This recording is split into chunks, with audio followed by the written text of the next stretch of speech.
Welcome to the Life Success and Legacy Podcast. We're glad you're here, and we hope you enjoy the episode.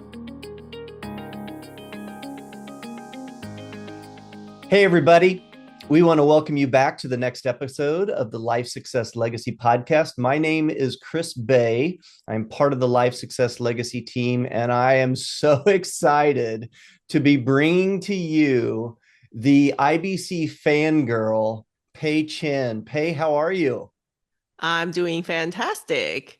Good. Thank you so much. Yeah. Thank you for taking time to jump on this with us. And we're actually going to break this probably into 2 episodes, right? So a lot. I would guess that most of our audience already know who you are, but for the rare people out there who don't, would you share just a little bit about you, who you are, your background, your experience? I feel an affinity with you because we both come from a teaching background. And I think if you get teachers together, we can be very dangerous, right? Yeah. Once a teacher, always a teacher. We just teach Yes. different topics now. Exactly.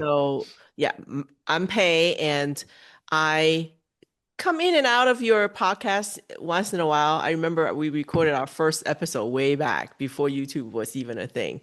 And a lot has changed since that first episode when I first talked to you. So I just an average person, average immigrant who came to this country with my family when I was 12, went to school, got good grades, did a lot of different things, was actually just an entrepreneur at heart. I've always wanted to start my own business. But it's not that easy. So I've done all the other things, worked corporate jobs. I did sales. In fact, that's how I met Mike back in the day. I'm married to Mike. You were selling him something? Cosmetics, maybe perfume for his. But that's where I learned. I was actually very shy as a child growing up. I didn't talk much. I was more of an observer in the room. And what's the best way to overcome shyness? Actually, sales. Mm-hmm. I learned how to talk to people. I learned how to be not afraid of being on stage and talk and have my voice heard. I don't have any professional training as a public speaker, or I don't have any professional training. However, this is just like our investment journey or anything that we do. We are very much learn from the streets. So we're streetwise. I don't have a lot of degrees or alphabets behind my name. You leave that to Mike. I leave that to Mike's him. got all the alphabets.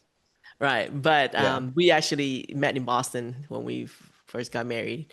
And so we spent a lot of time in the Northeast and moved around a lot because of his military background. And I put my career on pause when, we were traveling a lot and being deployed to different locations and having a young family at a time.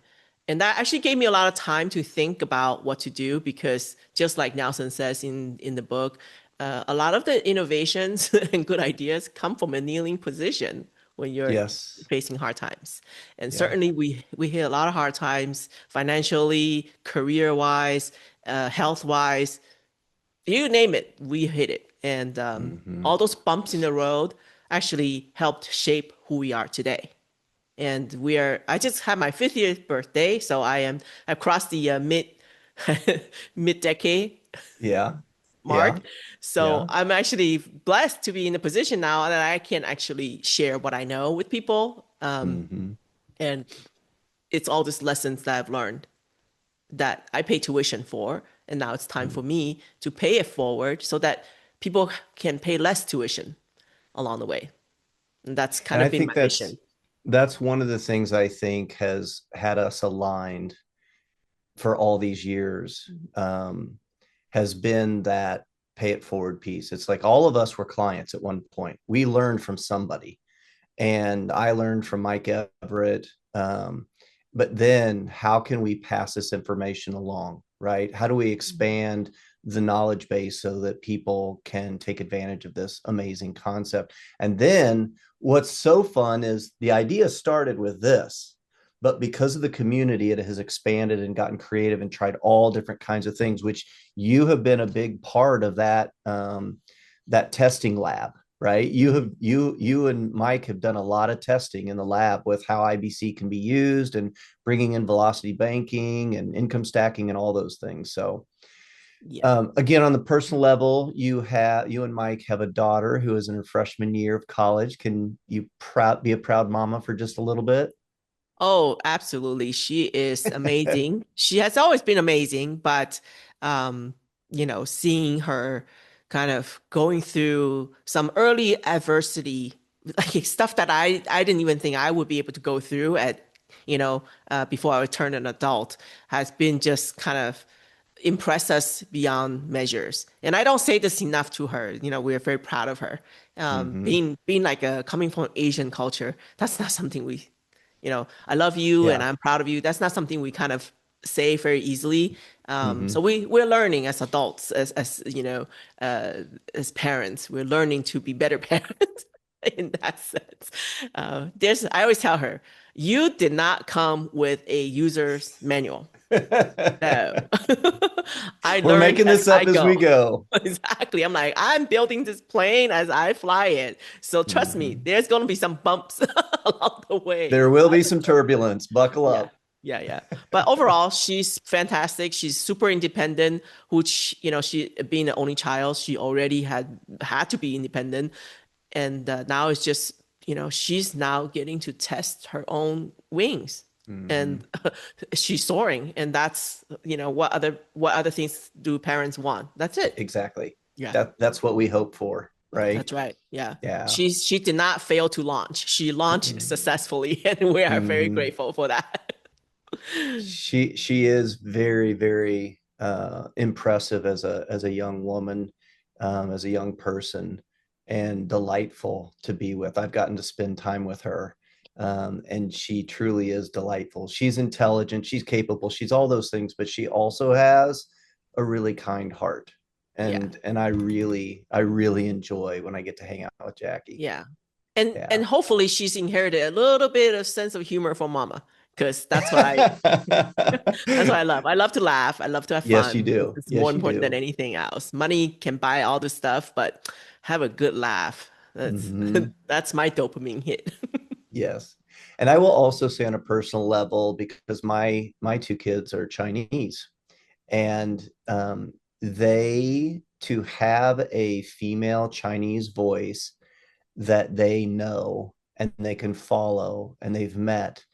I know that Sean and I, as their parents, they're in their 20s now, but I know our voices sometimes sound like the teacher on the Charlie Brown Mhm. show, like it's just wah wah wah. And one of the things that we've learned is you want to build a community around your kids, because at some point they're not going to listen to us very much, but they will listen to the community. And you are a very important voice in that community for my two kids, Oh, for thank you. I Lily and appreciate Phoenix. that. So Yeah. yeah, they follow you. And I will never forget being in the basement at Mike Everett's house when you and Mike Kwong were talking about income stacking, and my two kids got to be there and listen, and I watched them. They were so dialed in and listening to you. So thank you for being that person in my kid's life.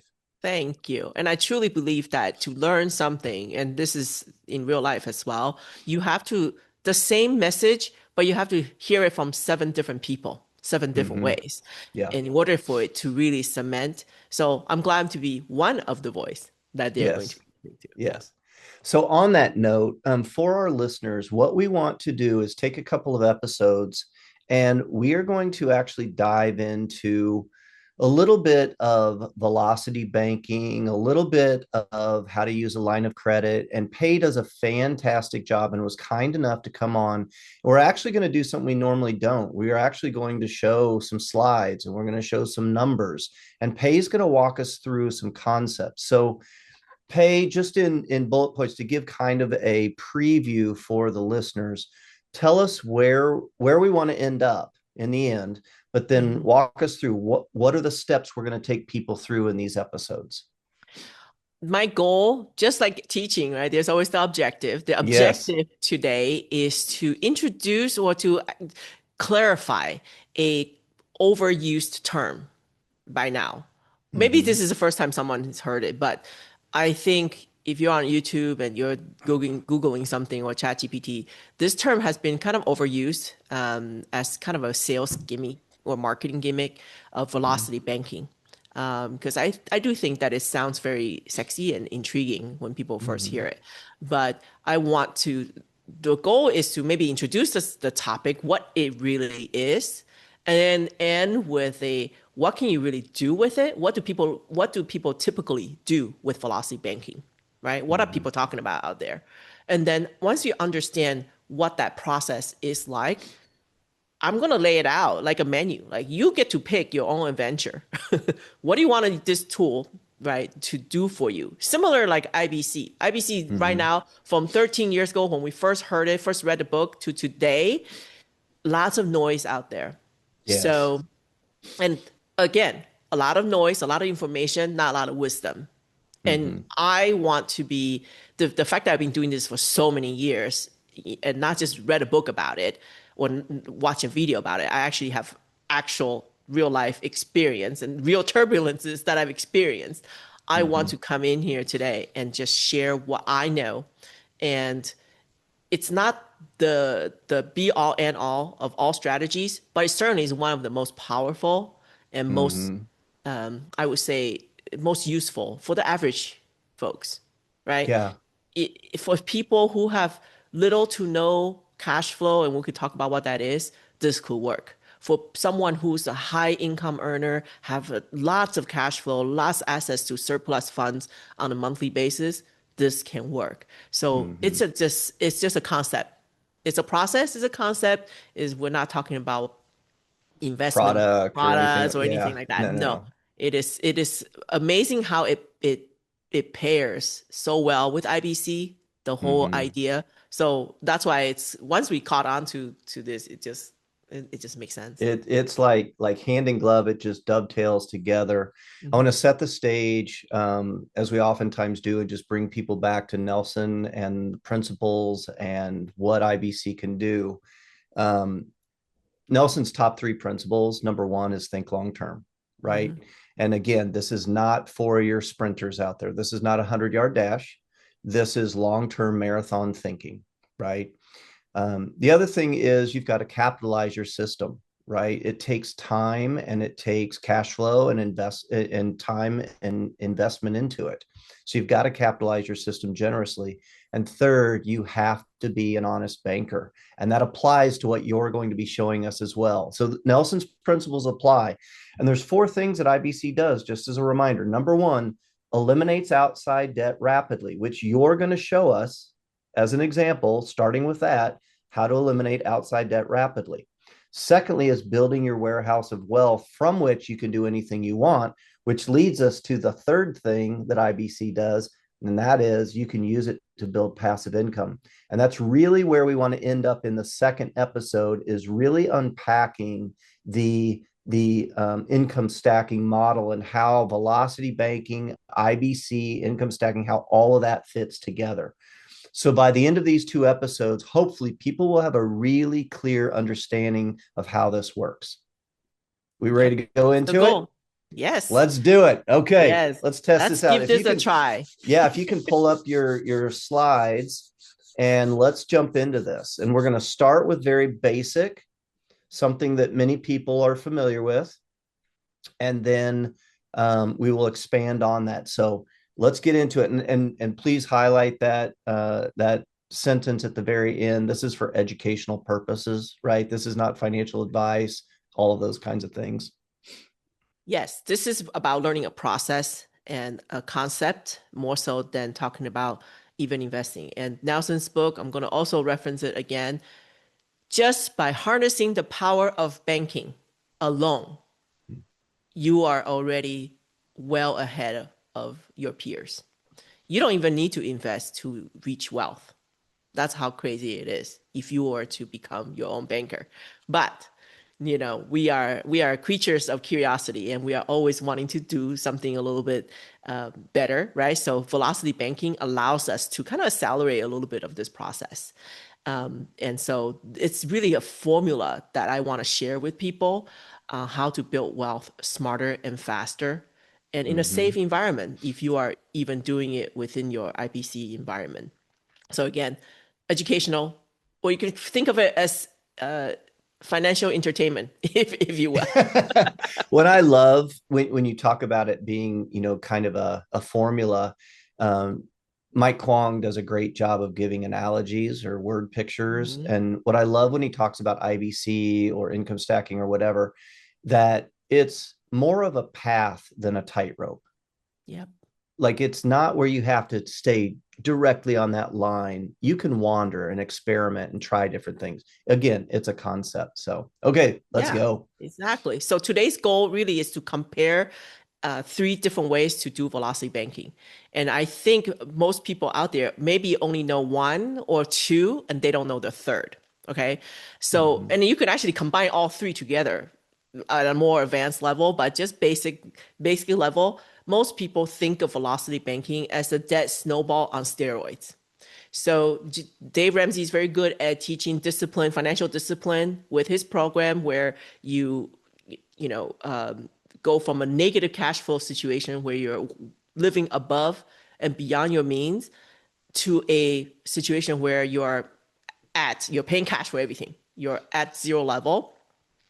And then there's also a strategy, the strategy of income or of velocity banking apply here is whatever he taught, if you were to add a leverage to it, it just speeds everything up. So that's why it's that snowball, but on steroids, which I'm going to show today with real numbers. And then there's the second way of doing velocity banking. This is for people who are maybe already past the initial negative past income, cash flow situation where they have some disposable income and they now are thinking about, hey, if I have an IBC policy or if I have access to lines of credit, let me get into real estate investing and use my capital to build some wealth, right? So that's another way of applying velocity banking. And then the third thing that we hopefully will get to at the end of these two episodes with something that we're thinking about is passive income stacking. And I'll explain what that is. Yep. So before we do anything, we are the teacher. We always want to make sure we are on the same level, the same page as far as vocabulary is concerned. I'm an ESL, English as a second language learner, so I need the accommodation of vocabulary. Yes. So that's where we lose our is. students, right? Is with vocabulary. Exactly. Yeah, I got to pre-teach some terms so that you don't get confused when I'm using them. First of all, is the word term leverage, and it is often confused with debt because it's actually the same thing. It's just how you're using this debt instrument, which is a line of credit. So leverage is just use of borrowed money, right? When we're using other people's money, it accelerates the time it requires to get things into momentum. So if you have experience buying a property, right, or your home, you realize that if you were just trying to save all your money until you have enough money to buy a home, you're never going to get into a home. You're going to just save enough for a down payment, and then you're going to go to the bank and you're going to leverage other people's money, their money, in order to get into a home, and then you make small payments along the way. So that's leverage at its simplest form. Right. Cash flow, we mentioned already, right? Cash flow can be negative or it could be positive in your personal economy. So we're talking about positive cash flow, right? If you're negative, and you guys do such a great job with people to determine if they're ready for IBC based on their cash flow situation. But that's essentially just the money that you're left with on a monthly basis after you receive all your income, your paycheck and whatnot, you pay your bills. What do you have left with? That's your cash flow, right? I like to flip it and say, that's actually the amount you're paying yourself. So if you're paying yourself first, how much you want to pay yourself? Right. As much as possible. Hopefully that's the answer. Absolutely. So ideally there's a surplus every month and a healthy surplus at that. Now, what to do with that surplus is where, the fun begins. Line of credit, and a lot of people just think that's a loan. What's the difference, right? But when you go to the bank, even bankers don't even know a lot of times. You go to, I want to get a line of credit. They're like, oh, you want a loan? No, I want a line of credit. A line of credit is a revolving line credit that you can tap into. Typically, like a credit card is considered a line of credit, right? You can charge whatever your expenses and you can pay it at the end of the billing cycle, and that money you can borrow again for your next month, right? Or next expense. So with that focus on vocabulary, if someone, many of us have heard the term revolving line of credit, revolving credit line. How do you explain revolving to people to a young person maybe who doesn't have that familiarity? They're like, well, what is revolving? What does that mean? That means that you can borrow, repay, without the line of credit or without that credit being closed down. So a loan, that's a difference between like that a and a car loan. Yeah, right? a loan is you are giving that set. Let's say you borrow from the bank $10,000 as a loan, right? They give it to you all in one lump sum, all at once. And you take that and you do whatever you need to do with it. And then you're making small payments on a monthly basis to pay it off. Once that loan is paid off, if you want to use that $10,000 again, you have to reapply. So it's no longer revolving, right? Think of a revolving door. Money is coming in, going out, coming in, going out. We need that revolving piece to happen, movement of money. So, and the beauty of a line of credit is that it is simple interest, meaning it's not where they calculate interest for the whole entire time that you have the money out. It's simple interest, meaning they're charging you even at like 20%. They're charging you on the balance that you owe them on a daily basis. So if you borrow 20,000 today, you're being charged, one 365 piece of that interest right, for one day. And then you pay it back. You're not getting charged for the whole year. You're just getting charged for the one day that you're using that money. Perfect. Thank you for going through that explanation. That may be helpful for some people. Yeah. So simple line of credit is not really a money maker for the banks. So a lot of the big banks don't even offer it anymore. So if you want to just get a personal line of credit, your best bet is actually going to like a smaller credit union where they're still offering this type of instruments because it's not a big money maker for the banks. People are paying them off too fast. They don't make a lot of money. What they want to sell you, which is the fourth term, is these loans. They want you to go to the bank and borrow money for a set term on a set interest, and you have to make monthly payments until the whole thing is paid off. And then you have to reapply. They want to sell those things. That's why you have mortgages, car loans, student loan, personal loan. They advertise that. So anytime out there in the financial world, if they advertise something, be suspicious. That's what I say. They want something from you because it's not free to advertise, right? We all know that. Exhibit A would be, oh, wow, we can refinance our home. And you see all these refinance advertisements. Well, they advertise it as if it's really good for you. But if they're advertising it, you may want to look into it a little bit more. That's right. Yeah. So amortized loan or amortized note, think of car loan, student loan, mortgages. Those are fixed rate loans. They're set for, say, 5% for the next 6 years is your car loan. There's for set period every month is a fixed payment. It doesn't fluctuate, which is a good thing. But that interest is front loaded in the beginning. If you look at a new word here, amortization schedule, which when you get a loan, you should always look at the amortization schedule. You will see that, of the $500 car payment that I'm making on my car, is all $500 going towards paying down the principal? Absolutely not, right? You're paying interest first, and then you're paying your principal later on. Same thing with your mortgage, right? A 3% mortgage, which people are so proud of. If you look at the amortization schedule, your payment in the first 15 years is primarily interest. You don't start paying principal until way down the line. So every time when you refinance, it's a reset of that. Right. As Nelson taught us, in the first 5 years of a mortgage, 85, 86% is going to interest. That's the company wants to earn their interest. They'll get the principal back, but they want the interest up front so they can then use velocity banking themselves and get that money out to somebody else and earn interest on that. Right. And that's why by becoming your own banker, if you're thinking in a banker's brain, We want to own. We don't want to pay this interest. We want to earn this interest, the amortized interest, and we want to pay simple interest. So we Yes. need to change seats. And that's essentially in the book, in Allison's book, he talks about if you just switch seats and become your home banker, you get to earn that high rate of return from That's right. amortized notes. And Now that's you're what going to we're show after. us how these four terms all come together in a beautiful dance. That's right.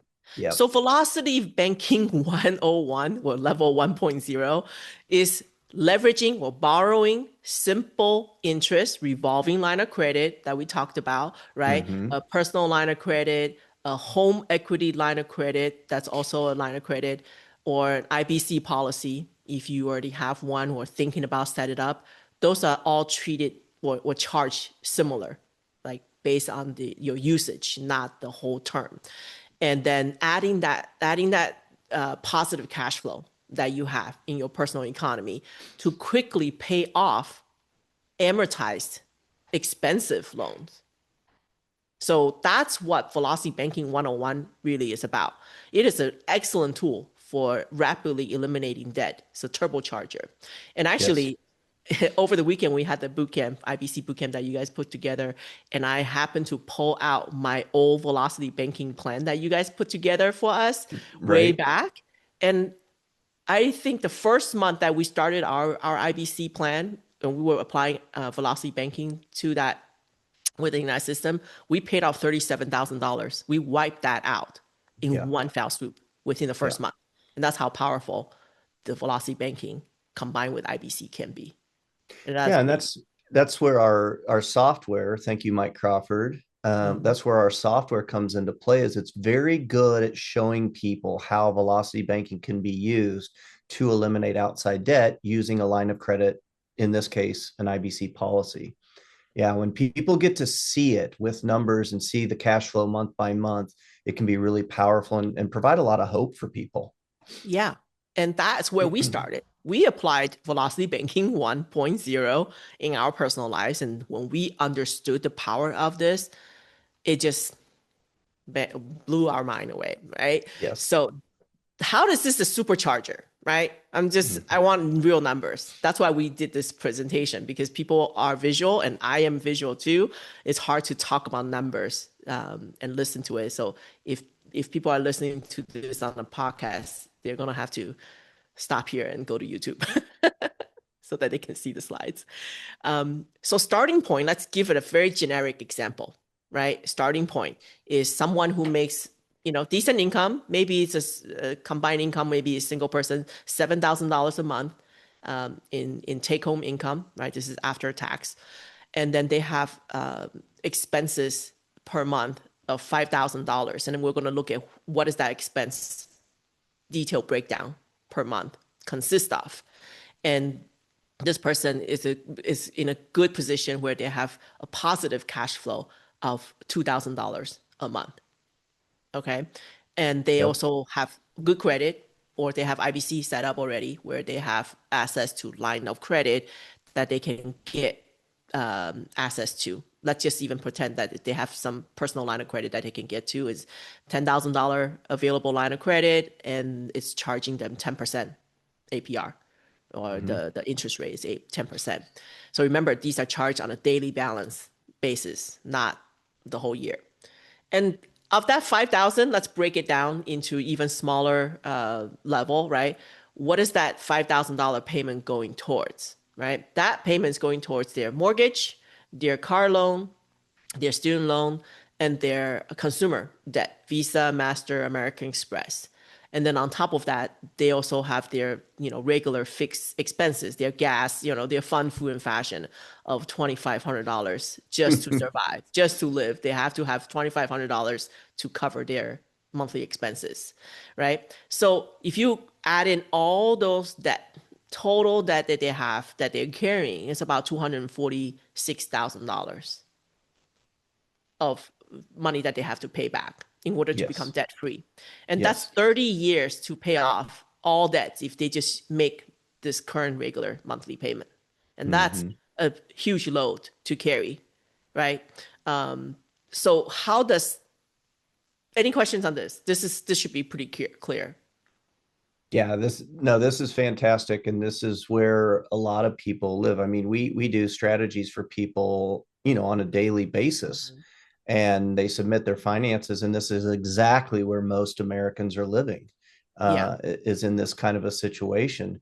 And that's why it's so rewarding to do the work that we do, is that we Yeah. help them. What you're going to show here in just a little bit is we show them what's possible, and it gives hope. Yep. And step one is, right, you guys teach this, you borrow a small amount, not the whole entire line of credit, but in this example, we're going to borrow $6,000 of that out of that $10,000 available. And we're going to use that immediately to chump down debt, as Mike Crawford likes to say, right? We're going to knock out the Visa card, 3,000 balance, knock out the MasterCard, 2,000 balance, and that American Express for 1,000. We're going to just pay one payment. One fell swoop, all those are paid off. And immediately, because you are making $250 monthly minimum payments towards those debt, that $250 monthly payment gets freed up. Your cash flow increased by 250. And this is where the danger part. A lot of people, if they're not coached, they say, wow, I now have $250 to spend, right? Now I can go on that vacation. No, this is money that has to come back. That's why it's called velocity. It has to come back into your It's principle system. number 3, right? You have to be an honest banker. If you were making that payment to Visa or MasterCard or American Express, and you took on that debt, we use the language that Nelson taught us of changing the wind current from a headwind, which this person is facing, and we're changing it to a tailwind, where those payments are now, instead of flowing out of your system to somebody else, we've now turned that wind current to a tailwind. That money is now flowing to them. But to be successful with this, you have to be an honest banker. Yep. And to kind of add a little bit of complexity to here, not on purpose, but part of the velocity banking strategy is, in order to, I don't even want to pay 10% on 6,000. I want to pay as little as possible. So one of the things that you could do, right, if it's a line of credit, is that's connected to your checking account, is what you can do is when you get your regular paycheck, what you do is you actually make a payment to your line of credit to reduce that balance even further. And then as your gas, electric, all your living expenses that needs to be paid the money gets drawn out then from that line of credit. So that's called a sweep account. So you sweep all income to further reduce the balance that you owe on the line of credit. You keep your checking balance almost near zero, right? You could keep a little cash on hand, but all your other bills, you just keep making those minimum payments. You want to consolidate all your cash flow to target and attack debt one at a time. And then you'll combine all that cash flow, right? Now at this point, for this person, they have 2,000 to start. Plus now they free up, by paying down those 3 debts, they free up $250. If you just do a simple math, if they use that to pay off that, or pay towards the $6,000, it takes them less than 3 months, 2.6 months to pay off $6,000 and pay very little effective interest, actual interest on that. But hey, look at the debt mix. They paid off all the stuff that they owe on their car. Their lifestyle hasn't changed. I didn't reduce their living expenses. They're still covering their living expenses. But now their total debt is down to $240,000, right? And their cash flow has increased by $250. Not too bad as a first move. Now, step 2 will be, once we paid off the $6,000 after 3 months or so, we're going to reborrow. Revolving. Because it's a revolving line of credit. That's right. We're going to reborrow that $10,000 from that line of credit. And now we're going to look at our debt mix and be like, okay, what can we attack first? And you guys have the software to tell people the sequencing. So I'm doing this manually to kind of give people a visual of what kind of happens in the background. So that $10,000, since I have access to $10,000 line of credit, I'm going to clear that debt. I'm going to pay off that student loan because I can clean that off in one payment. One payment done, I can free up $150 of cash flow to add to my available cash flow, right, to velocitize this whole thing.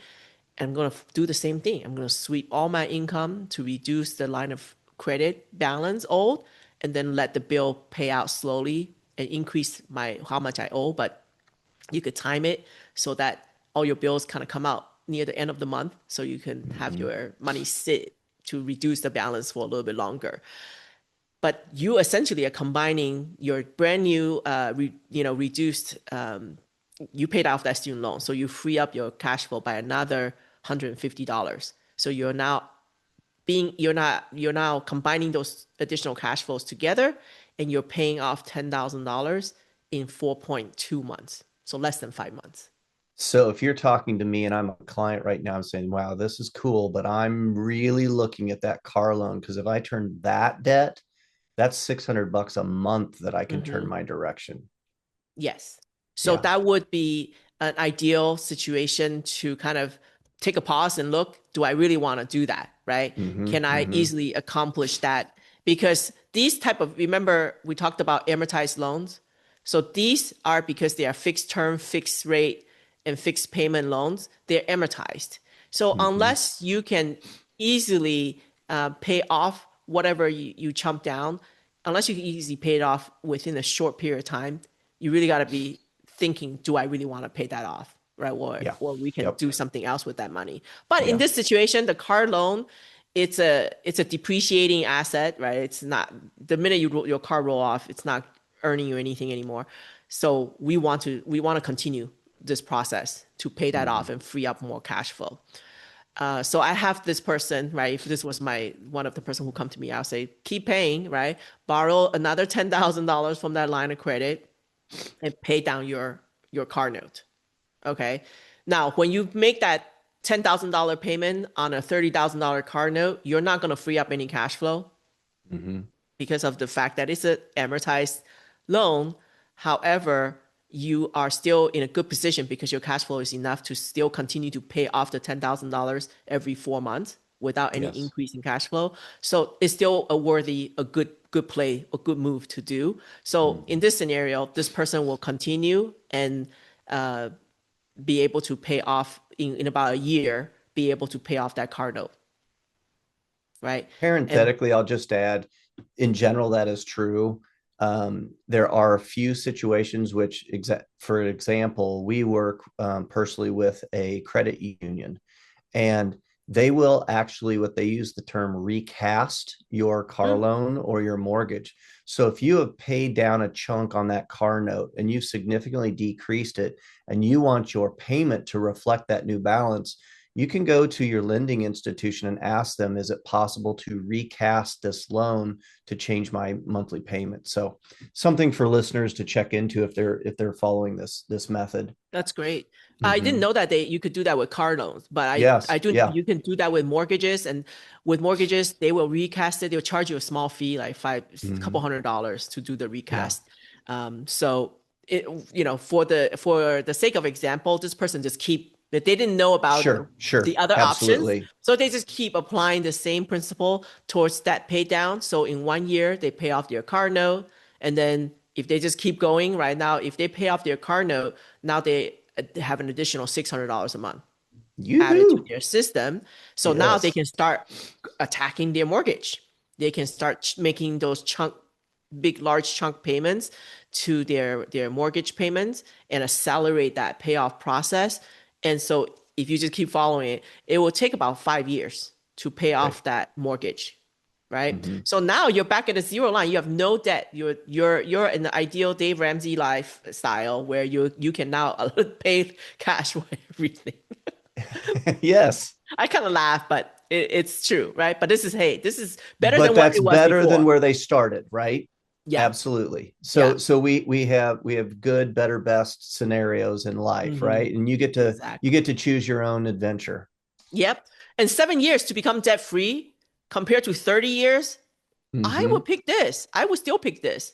It's not too shabby. Yeah, and one of the fun things that Mike Crawford always shows is the amount of interest that people save by paying their debts off early. In this scenario, I don't think you've calculated that, but the interest saved would be a large amount. Oh yeah. for sure. You know, Yeah. I figured you guys have the software. Oh, I'll let you guys figure that out for people. Yes. Yes.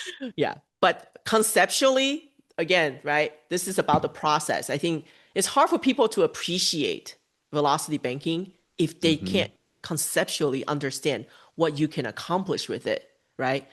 This is already winning a trophy, Yes. right? Absolutely. You're already a winner in this situation. You're debt free. You still have good income. You now your lifestyle hasn't changed. If you haven't increased your lifestyle, right, $2,500 living expenses, you now have disposable income of, you know, over $3,000 Right. that you can now apply towards building wealth. Mm-hmm. Right. And if you're like one of those people who are like, okay, I don't really have to pay off my mortgage, I know I'm going to be moving or whatever, then you could start applying this towards building wealth even sooner. You don't have to wait till 7 years. Right. So that's usually a discussion with, you know, you guys and coaching and see if that makes sense to do, because it's an Yeah, and emotional decision. that goes back even to one of the key parts of our process is the dream conversation is we are talking with people about what is most important to you. You know, is it eliminating debt? Is it getting focused on passive income? Where are you in life? What are you aiming for? Because then we can help support them and coach them in that direction. We have a lot of people who come to us, they're like, I just want to have the debt done. Right. Okay. Well, let's design a plan for that. We have other people, probably like yourself, is like, no, I want enough passive income to pay for that debt. Yeah. So I want to start on the passive income. Yeah. Yeah. But this gives you options, and that's what it's all about. You now have the option to decide and to be in control of what you wanted to do with your money. Money is no Right. longer just flowing through your hand and going out to other people. You can actually give yourself, right, your income system or your cash flow system a raise, right? Yes. So Yes. this is where most people then step out and they want to invest, and then they're going to encounter a lot of noise out there of what to do with your money. A lot of people would love to take your money and then they will do something on your behalf and promise you with a return that's cannot be guaranteed, right? So this is where I say people need to be careful, right? But this is what a lot of real estate gurus who are out there they teach, right? And even there's a lot of people who are, you know, combining IBC and real estate investment together out there. And you and Mike have done real estate. Oh yeah, yeah. Yeah. It's kind of the gateway drug to investing. Yes. So by now, if you've gone through the velocity banking for debt pay down, you're feeling a little bit more confident and comfortable with the word leverage or borrowing. So in the IBC plus real estate investment world is where people are like, okay, now I got some money in my IBC policies. What should I do with the money? And typically it's going to be directed into real estate investing, right? Because that's what people teach out there. So that's kind of like, being mainstreamed. So what is being taught out there is like, hey, you know, you have been capitalizing your policy for the last couple of years. You pay down debt. Now you have, say, $50,000 of available cash value in one or several of your policies that's available for you to deploy, right? So you're being taught that you should just go out and borrow against your IBC cash value, right? Your policy, get the cash value out to work, and you want to invest in cash flowing rental properties. Rental property still has its merit, right? You can get some tax write off when you do that, and you're using tenant money to pay down your mortgage, and you also for buying properties, it's tangible. It is still something you can touch and feel. So it does feel a little bit low risk when it comes to that. We won't get into the actual reality of owning real estate, but on paper, that's why it's very attractive, right? Because now this rental unit, right, supposedly can produce maybe $300 to $500 per month cash flow for you, right? You're using $50,000 to buy into something maybe a little bit more expensive. You're using that as a down payment. So now you can take, you know, if you just pay off that that mortgage or that bucket, the available cash value, with the $500 cash flow that you get, it's going to take about 8.3 years to pay off this $50,000 loan.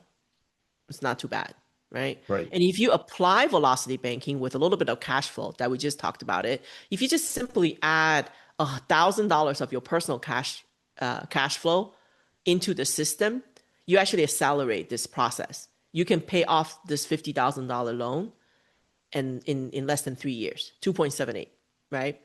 Right. And then you can just rinse and repeat, right? Remember that revolving piece that we talked about. You now paid off your 50,000. Your rental unit continues to generate $500 per month cash flow, right? Your tenant's paying, and you can now borrow this, leverage this $50,000 cash value, and you can now buy property number 2. Mm-hmm. Right? You could just rinse and retire, and they even teach you now you can actually go to the bank and take your rental unit that you own for the last 3 years, and you can actually, if the market has appreciated or gone up in price over the 3 years and appreciate in value, you can even do a cash out refinance and get some more capital out from that property, and you keep rolling that into more and more properties, each one paying you passive mailbox or mail check, what is the mailbox check money. Yes. And then you can just quit your job and, retire on rental unit. Beautiful. Yes, it works. It could work. So we're using a line of credit. We've paid off our debt in the first example. Now what we've done is we've got $50,000 available from our line of credit or our IBC cash value. You can take that $50,000, use it as a down payment on a property, right? And then the rent coming back, you can use that to pay off that $50,000 line of credit. And it looks like it would take a little over 8 years to do that. If you apply the concept you've been talking about by adding a little bit of personal cash flow to it and accelerating the payoff, let's just say $1,000 a month to it, you could accelerate that payoff to a little less than 3 years. And then you have that $50,000 available to go and use again for another property or what have you. Right. Okay, and that's I got velocity, it. I got it. And that is velocity banking 2.0 in action. There we Combining go. it with a cash flowing asset, right? So what would be coming works. up next then, Pei? Next one is for those people who are like, well, real estate, well, I guess people like us, Mike and I, we have been through the real estate world. We have been through all of it, the good and the bad. And we're like, oh, can I do something else? I don't really want to own real estate anymore. Like, love real estate, but I don't necessarily want to I don't want to be called, on my cruise around the world about a tenant's toilet breaking or, Right. the roof, the roof, the rat, and the whatever problem in the toilet. I don't want to deal with those problems, right? Of course, you could say like, oh yeah, of course, you just hire a good turnkey Property manager and stuff. But guess what? Guess what you're managing? You're managing people to manage your properties, right? You still have to make decisions above a certain dollar amount. You're still getting the call, right? So is there a way to do this passively so that I don't have to even be involved in the managing of a large real estate portfolio? That's and the other point that you brought up early on is that, like in this example, you've got to have $50,000 available, and that's a pretty high entry point for some people, right? Yeah. So are there other alternatives that we can do that? So we're going to unpack that right in our next episode is the next one. So do you want to lead us into that, what we're going to unpack in that next episode? So that's why we actually decided to meet up and talk about this. The next level of velocity banking is applied towards a process called income stacking. And that process is so easy. I want to say it's so easy. A caveman can do it. It's really meant to kind of even make it even simpler. You don't need to have great real estate investment experience or knowledge and stuff to get your money to work in the velocity banking to build passive income, because we're going to focus on a special type of note, the mortgage note, that type of thing, the fixed term note. We call those short term notes. And we're going to focus on those things and leveraging those type of notes to build a process and a system where the income comes in is truly passive. That's what I want to teach people. Yeah. And all the same principles and concepts apply. The vocabulary applies, all those things. I mean, you've got to think long term. You've got to capitalize your system generously. You have to be an honest banker. But what you're going to share with people in our next episode can give them some food for thought about how they can do this without having to jump into the world of real estate. Right? Yeah. What I like to always just offer is like a menu of choice, like I said, right? Pick the one that you feel most comfortable to do. Velocity banking is the foundation of it all. Yes, fantastic.